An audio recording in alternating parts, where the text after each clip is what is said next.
Next lesson Sunita Williams. विधा क्या है अम्मा? साक्षात्कार, भाव वैज्ञानिक। ओके, फिर साक्षात्कार यानी इंटरव्यू लेना। ओके, वैज्ञानिक, वैज्ञानिक इसलिए है यह part Sunita Williams. Sunita Williams कौन है? अंतरिक्ष यात्री है, तो उनका अंतरिक्ष यात्री बनने का सफर कैसा है इसके बारे में हमें साक्षात्कार लेना है, इसकी जानकारी है, इसलिए इसका भाव क्या है? वैज्ञानिक है। फिर यह पाठ हम 9वीं कक्षा के छात्रों को किस उद्देश्य से पढ़ाएंगे? छात्रों को साक्षात्कार विधा की जानकारी लेते हुए साक्षात्कार लेने का अभ्यास कराना, बच्चों को साक्षात्कार क्या है बताना और किस तरह से इंटरव्यू लेना यह सिखाना, यह पाठ का उद्देश्य है। पाठ में आगे बढ़ने से पहले हम उन्मुखीकरण की ओर देखेंगे। उन्मुखीकरण में यहाँ पे कुछ लाइन और कुछ चित्र दिखाई दे रहा है। एक रॉकेट अंतरिक्ष की ओर उड़ रहा है, तो यहाँ पर कुछ वाक्य देखिए, ये रॉकेट ही नहीं मानव प्रयासों का साकार रूप भी है, जिसके निर्माण में कई वैज्ञानिकों की बौद्धिक क्षमताएं छिपी है। यानी ये एक रॉकेट ही नहीं है, मानव प्रयासों का साकार रूप है। मानव किस तरह से प्रयास कर रहे हैं, उनके वैज्ञानिकों की बौद्धिक क्षमताओं के बारे में क्या क्या बौद्धिक क्षमताएं छिपी हैं वो इस चित्र में बताया जा रहा है। अब बताइए प्रश्न में क्या है, चित्र में क्या दिखाई दे रहा है? चित्र में एक रॉकेट दिखाई दे रहा है। अंतरिक्ष किसे कहते हैं? वहां कैसे पहुंचते हैं? धरती और सूर्यास्त के बीच में जो क्षेत्र है उसके क्या स्थान है, इसे क्या कहते हैं? अंतरिक्ष कहते हैं। अंतरिक्ष पहुंचने के लिए अंतरिक्ष यान के द्वारा अंतरिक्ष में पहुंचते हैं। इस चित्र से हमें क्या संदेश मिलता है? ये चित्र क्या है? रॉकेट है। रॉकेट के बारे में वहां लिखा है ना, ये रॉकेट ही नहीं मानव प्रयासों का साकार रूप है, कई वैज्ञानिकों की बौद्धिक क्षमता इसमें छिपी है। यही इस चित्र के द्वारा हमें संदेश मिलता है। ओके, ये साक्षात्कार किसका है अम्मा? सुनीता विलियम्स का है। भारतीय मूल की संतति की महिला है। ओके, अंतरिक्ष यात्री है और अंतरिक्ष में सबसे ज्यादा समय बिताने वाली पहली महिला है। तो साक्षात्कार शुरू होने से पहले उनके बारे में कुछ जानकारी है, देखेंगे। सुनीता अंतरराष्ट्रीय अंतरिक्ष केंद्र पर कदम रखने वाली पहली भारतीय महिला है। अंतरराष्ट्रीय अंतरिक्ष केंद्र में अंडरलाइन कर लीजिए। पिछले प्रीवियस क्वेश्चंस में पूछा गया है, आप 8-10 साल से टीचर्स रह चुके हैं तो भी आप लोगों को सेंटेंस दर सेंटेंस, वाक्य दर वाक्य याद रखना ही है। ओके, सुनीता ने किसी भी महिला द्वारा अंतरिक्ष में सबसे ज्यादा लंबा समय बिताने 195 डेज 195 दिन अंतरिक्ष में चलने का रिकॉर्ड बनाया। 195 डेज उन्होंने अंतरिक्ष में चला है और इसके साथ साथ उन्होंने अंतरिक्ष में कई प्रयोग किए जो भावी वैज्ञानिकों के लिए लाभदायक है। ओके, सुनीता ने इस साहसी अभियान में रुचि दिखाकर यह प्रमाणित कर दिखाया है कि महिलाएं भी पुरुषों से कुछ कम नहीं है, वे बड़े से बड़े लक्ष्य को साकार करने का साहस रखती है। ओके, इस तरह आइए सुनीता विलियम्स से ही पूछते हैं उन्होंने ये कारनामे कैसे कर दिखाए हैं। ओके, महिलाएं भी पुरुषों से कुछ कम नहीं है, वे भी बड़े से बड़े लक्ष्य को साकार करने का साहस रखती है। ओके, नेक्स्ट पहला प्रश्न क्या है देखिए, प्रश्न और उत्तर याद रख लीजिए। दुनिया में लाखों पायलट और वैज्ञानिक हैं, किंतु अमेरिका में बड़ी मुश्किल से 100 अंतरिक्ष यात्री है। वह कौन सी चीज थी जिसने आपको अंतरिक्ष यात्री बनने में, अंतरिक्ष की दुनिया में कदम रखने के लिए प्रेरित की? तो उन्होंने पूछा, जो प्रश्न पूछ रहे हैं उन्होंने पूछा, दुनिया में लाखों पायलट और अंतरिक्ष यात्री हैं, अमेरिका में मुश्किल से 100 अंतरिक्ष यात्री है, फिर आपको कौन सी चीज थी जो आपको अंतरिक्ष की दुनिया में कदम रखने के लिए आपको प्रेरित की? उनके पूछे प्रश्न। आंसर में देखिए, बढ़िया प्रश्न। जब मैं 5 वर्ष की थी, नील आर्मस्ट्रांग को पहला चंद्रमा पर पहला कदम रखते और चलते हुए देखा। मैं इस दृश्य से बहुत प्रेरित हुई। उस दिन से मैं ठान लिया कि मुझे अंतरिक्ष यात्री बनना है। सबसे पहले सुनीता विलियम्स किससे प्रेरित हुई है? नील आर्मस्ट्रांग को ने चंद्रमा पर पहला कदम रखने वाला अंतरिक्ष यात्री, उन्हें देखकर इन्होंने ठान लिया कि वे अंतरिक्ष में जरूर जाएंगे। तो ये है सबसे पहला प्रेरणा किससे हुई? नील आर्मस्ट्रांग से। किंतु यह इतना आसान काम नहीं है, इनके लिए यह आसान काम नहीं था। मैरीलैंड में स्थित टेस्ट पायलट स्कूल जाने तक अंतरिक्ष यात्री बनने का मेरा सपना ही था। पहले वो कहाँ पर गए माँ?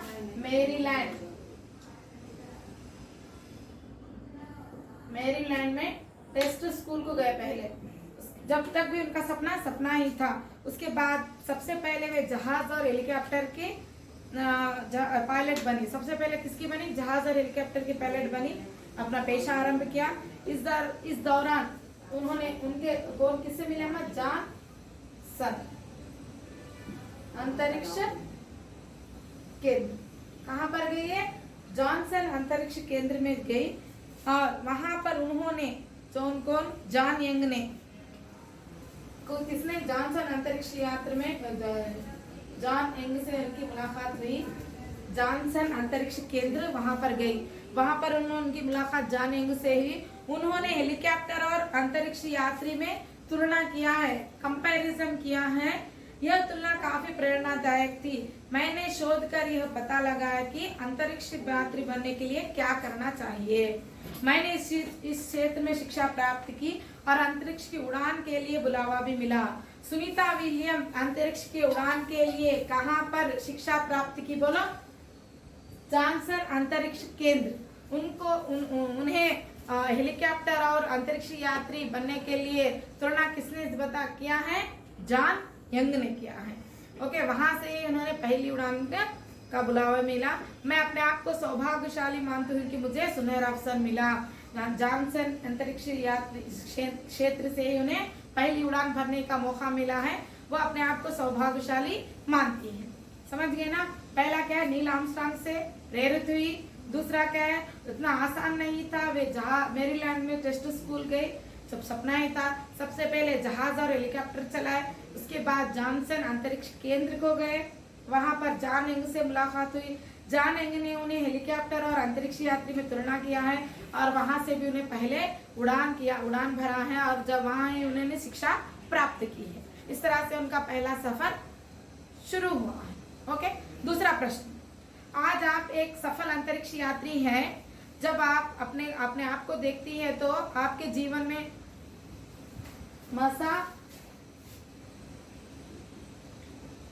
मैसाचुसेट्स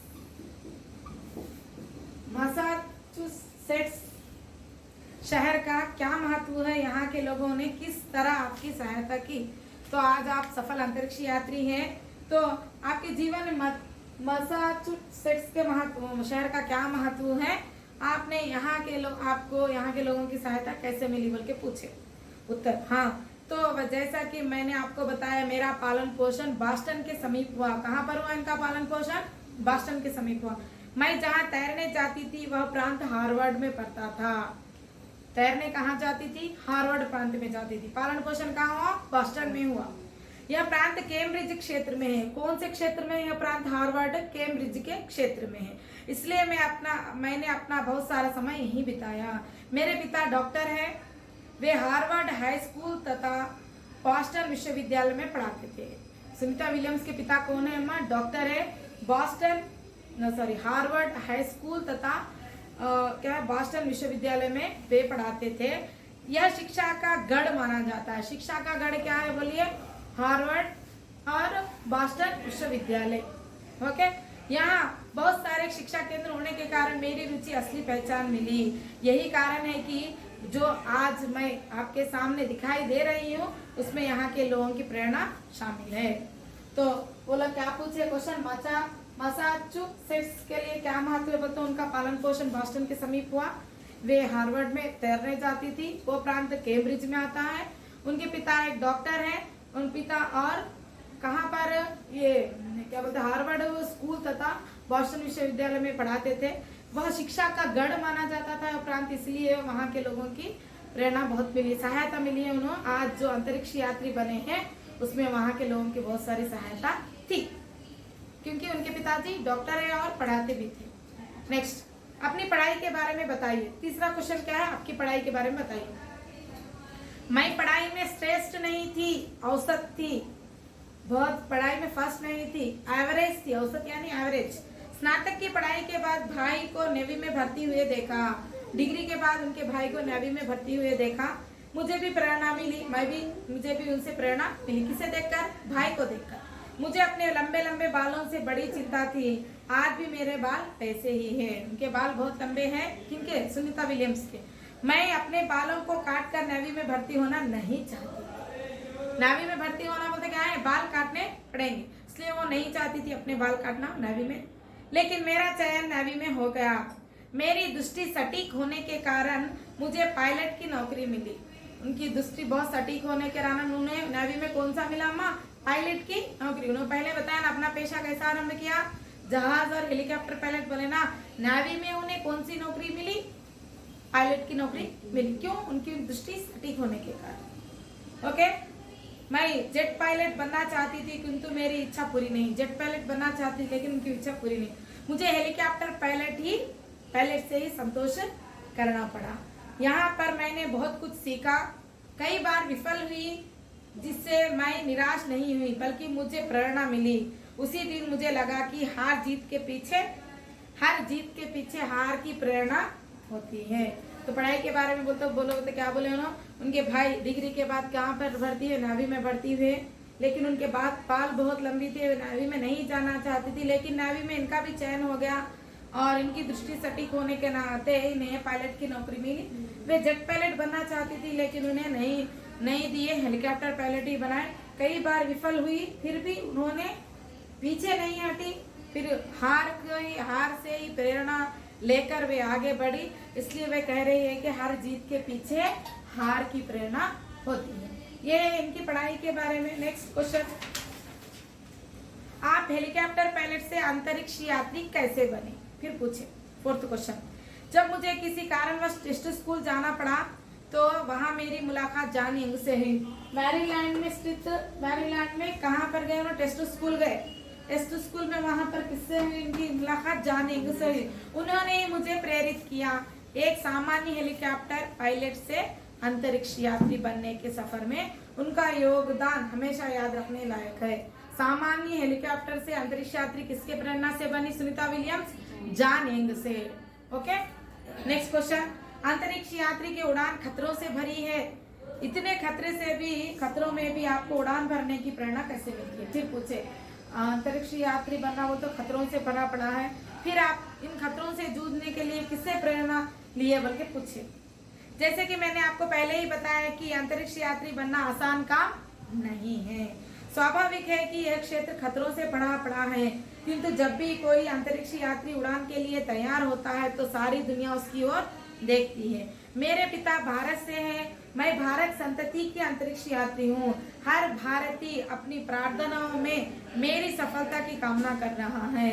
यही वे प्रार्थनाएं हैं जो व्यक्ति के साहस को दुगना कर देती है। तो लोग नेक्स्ट क्वेश्चन क्या पूछे, अंतरिक्ष यात्री बनना बहुत खतरों से पड़ा है, तो आप कैसे प्रेरित हुई, कैसे जाना चाहिए। तो पहले से ही वे अंतरिक्ष यात्री बनना चाहती थी, लेकिन यह सफर बहुत मुश्किल है, फिर भी उन्होंने क्या किया, अंतरिक्ष यात्री बना है। और ये जब कोई भी अंतरिक्ष यात्री के लिए उड़ान भरता है तो सारी दुनिया उसी की ओर देखती है। मेरे पिता भारत से है, वो भारत संतति की महिला है, तो भारत वाले सभी भारतीय उनकी प्रार्थनाएं कर रहे थे कि वे एक सफल अंतरिक्ष यात्री बने।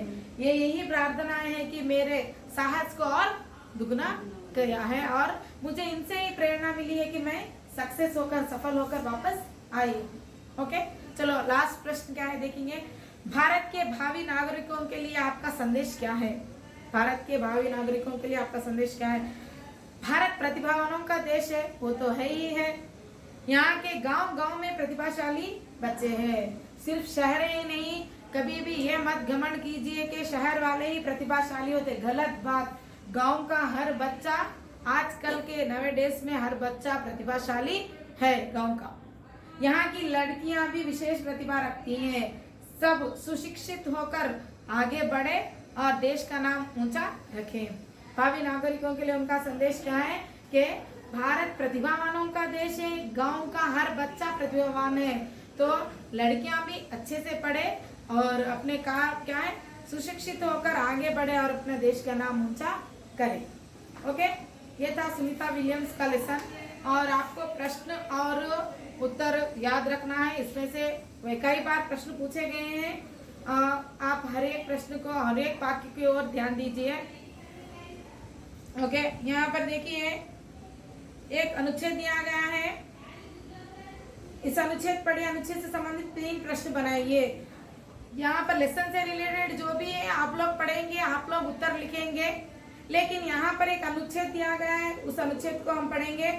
प्राचीन समय में मनुष्य गुफाओं, अंडरलाइन, गुफाओं, जंगलों व पहाड़ों में रहा करता था। ये जो है बहुवचन का तिर्यक रूप है, गुफाओं, जंगलों और पहाड़ों में रहा करता था। तब वह अपने आप में अकेला था।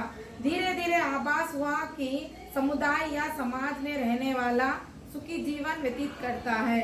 यहीं से उसने समाज की रचना की और सामाजिक प्राणी कहलाने लगा। यह सब एक दूसरे के बीच सूचनाओं का आदान प्रदान से संभव हो सका। सूचना को समाज के विकास का मूल स्रोत कहा जा सकता है। तो अब आप ये अनुच्छेद पढ़िए, इसके प्रश्न बनाइए। मैं अनुच्छेद इसलिए पढ़ी हूँ कि यह अनुच्छेद सुनीता विलियम्स पाठ से संबंधित है। ओके, प्राचीन समय में मनुष्य कहाँ रहता था? गुफाओं में, जंगलों में रहता था। वह अकेला रहता था। उसे समुदाय समाज से नहीं पता था। जब उसे पता चला कि समुदाय में, समाज में रखने से मनुष्य सुखी रहता है, वहां से वह समाज की रचना की और सामाजिक प्राणी कहलाने लगा। अब एक दूसरे के बीच सूचना आदान प्रदान करने से संभव हो सका। सूचनाओं को समाज के विकास का मूल स्रोत कहा जाता है। अब आप अच्छे अध्यापक होने के नाते, अध्यापिका होने के नाते इस अनुच्छेद पढ़कर 3 प्रश्न बनाएंगे। ओके, चलो आगे बढ़े। यहाँ पर काल के बारे में दिया गया है। काल का क्लास ऑलरेडी मैं ले चुकी हूँ, सो आप लोग काल पढ़िए, मेरी क्लास देखिए। और इसके अंतर्गत यहाँ पर कौन कौन से सेंटेंस है, उस सेंटेंस के हिसाब से वहाँ पर क्या कीजिए, उसके आंसर्स लिखिए। वो वाक्य किसमें है? सामान्यभूत में है, आसन्नभूत में, पूर्णभूत में, अपूर्णभूत में, कहाँ पर है वो लिखिए। ओके, भूतकाल 6 प्रकार के, वर्तमान काल 3 प्रकार के, भविष्य काल 4 प्रकार के। ओके, चलो, धन्यवाद।